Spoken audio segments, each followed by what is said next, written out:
이 자리에 참석하신 우리 광주 시민 여러분 대단히 감사합니다.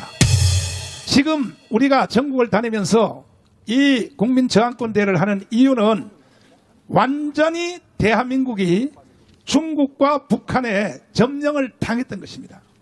누가 이렇게 만들었냐? 광주시를 누가 이렇게 만들었냐?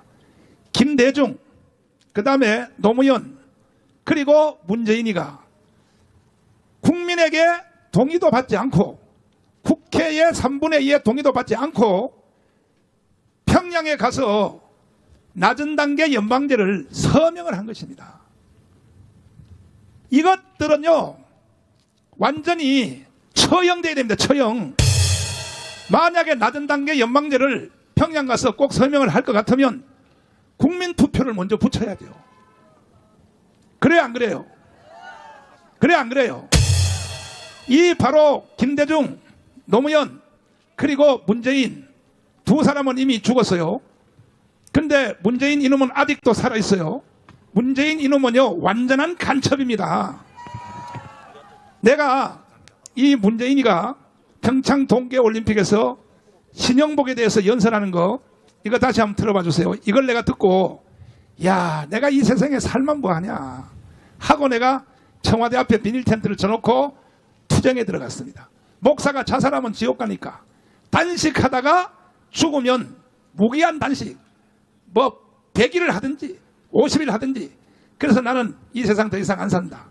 그래서 그래도 천국은 가야 되니까 무기한 단식을 하기 위해서 내가 투쟁에 나섰습니다. 이 문재인 이 개자식이 지금도 이놈은 간첩입니다. 이놈이 평창 동계올림픽에서 연설하는 것을 다시 한번 들려줄 테니까 잘 들어보세요. 들어보세요. 제가 존경하는 한국의 사상가 신영복 선생은 그러면 신영복이라는 놈은 누구냐? 통역단 사건에서 1심에서 사형을 받았습니다. 사형. 그 다음에 하도 2심에 가서 살살 빌어가지고 무기징역을 받고 20년 동안 감옥을 살다가 나와서 성공회대 교수, 아니 20년 동안 깜빵 갔다가 온 놈을 성공회대 있죠. 그걸 교수를 시키면 돼요? 되냐고요? 그래서 문재인이가 이게 신영복을 성공회대 교수를 시켰어요. 그리고 교수 3년 하다가 죽었어요. 그러니까 평창 동계올림픽에서 이 내가 가장 존경하는 한국의 사상가 신영복이라고 이렇게 말을 할 때에 그때의 일본의 아베 수상이 거기 참석했다가 중간에 듣다가 나가버렸어요. 미국의 부통령 펜스 부통령이 듣다가 중간에 나가버렸다고. 두 축이 나가니까 나머지 국가 정상들이 절반 가까이가 다 빠져나갔습니다. 응? 왜? 그게 전부 다 영어로 통역되거든요. 영어로. 그러니까 그 바로 뒤에 앉았던 그 김여정 그 기집애가 그 다음에 또 국가수반 제1인자인 이 북한의 김영남이가 거기에 둘이 쌕쌕 웃고 앉아 있었어요. 그러니까 문재인 이 새끼는 간첩이란 말이에요. 간첩. 내가 바로 이 연설을 듣고 더 이상 내가 목사가 살면 뭐하냐. 그래서 내 이 세상 끝내겠다. 그래서 내가 자살하면 지옥 가니까 무기한 단식을 하려고 내가 청와대 앞에 비닐 텐트를 딱 쳐놓고 투쟁에 들어갔습니다. 그랬더니 내가 기자회견도 하고 하니까 문재인 이놈이 겁먹어가지고 내가 그때 한기총 대표회장 현역 시절이었어요. 한기총 대표회장 그때는 한교연 그 다음에 또 한기총 없었어요. 한기총 하나밖에 없었어요. 그러니까 내가 이 기독교 대표로서 투쟁에 들어가니까 이 문재인 개새끼가요 나를 깜빵을 3번이나 보냈어요. 3번. 여러분 광주 시민 여러분 지금 여러분들이 아직도 대한민국에 사는 것에 대하여는 첫째는 하나님의 은혜고 둘째는 정강훈 목사의 은혜란 것을 광주 시민들이여 알아주십시오. 맞습니다. 만약에 그때 내가 태클을 안 걸었으면 대한민국이 이미 연방제로 넘어갔다고. 낮은 단계 연방제로 넘어갔다고요. 그런데 광주에 와서 내가 연설해보면요 반응이 없어. 반응이. 아니 오늘 이 자리에 오신 여러분들에게 한번 물어보겠습니다. 여러분 북한에 가서 연방제로 살고 싶어요? 살고 싶어요? 그런데 어떻게 하여 광주는 말이야 왜 이런 것을 잘 모르냐 이 말이야. 응? 이게 전부 다 김대중, 노무현, 문재인이가 이렇게 광주를 만들어 놓은 거야. 응? 아니 30대 재벌이 광주에서 투자하는 거 봤어요? 왜 안 하는지 알아요?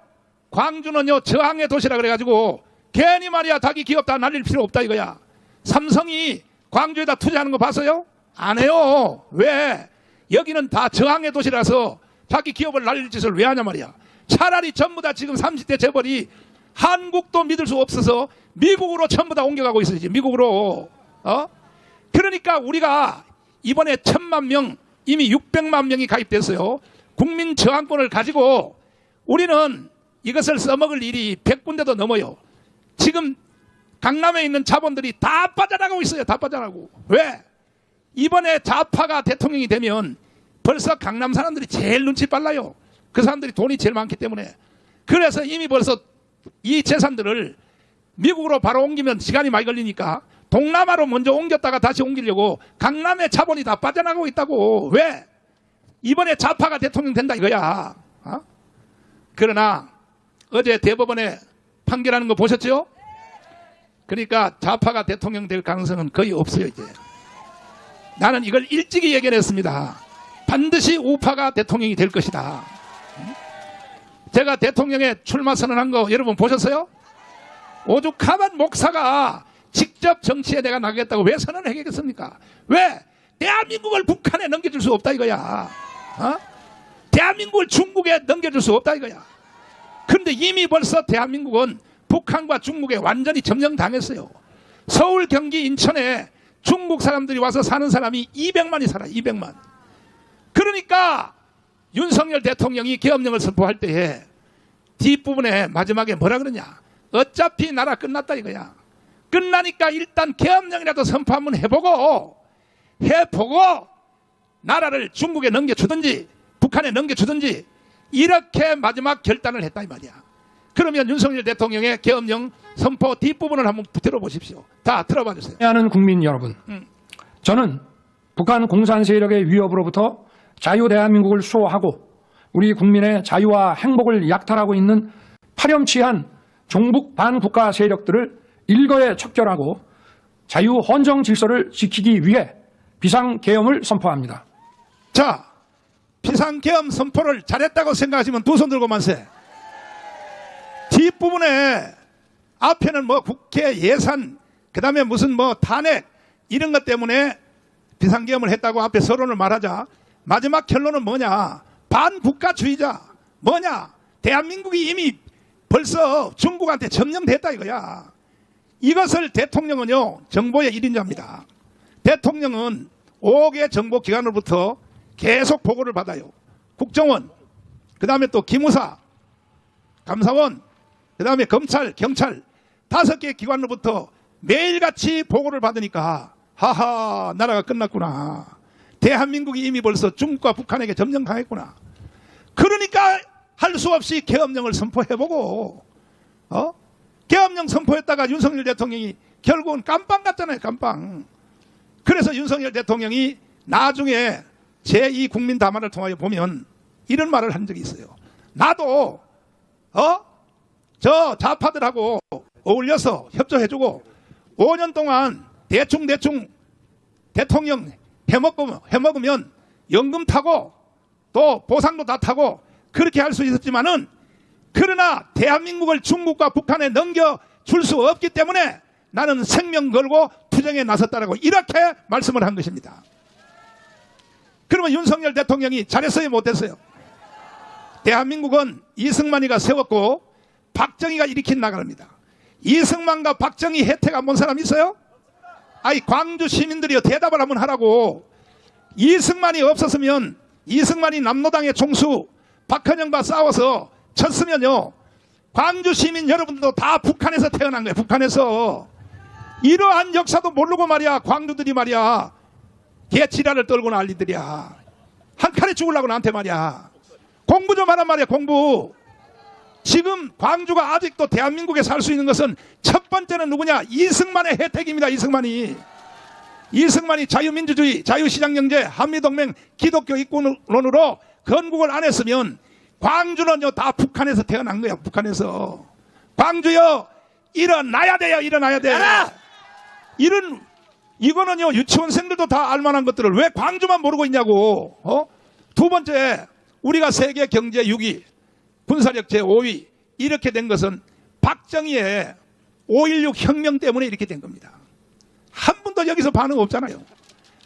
박정희 대통령의 5.16 혁명이 없었으면 우리나라 세계 경제 6위, 군사력 5위 절대 불가능했습니다. 불가능. 우리나라가 북한보다가요 훨씬 못 살다가 북한보다가 더 잘 살게 된 그 연도가 몇 년도인지 압니까? 1975년도야. 75년도에 와서 북한보다가 더 잘 살게 된 거야. 이해가 됐어요? 근데 지금은 세계에서 경제가 5위 6위야. 군사력도 5위 6위야. 이것은요 박정희가 5.16 혁명을 했기 때문에 그 효과로 일어난 일이라는 것을 광주여 반응하란 말이야. 반응.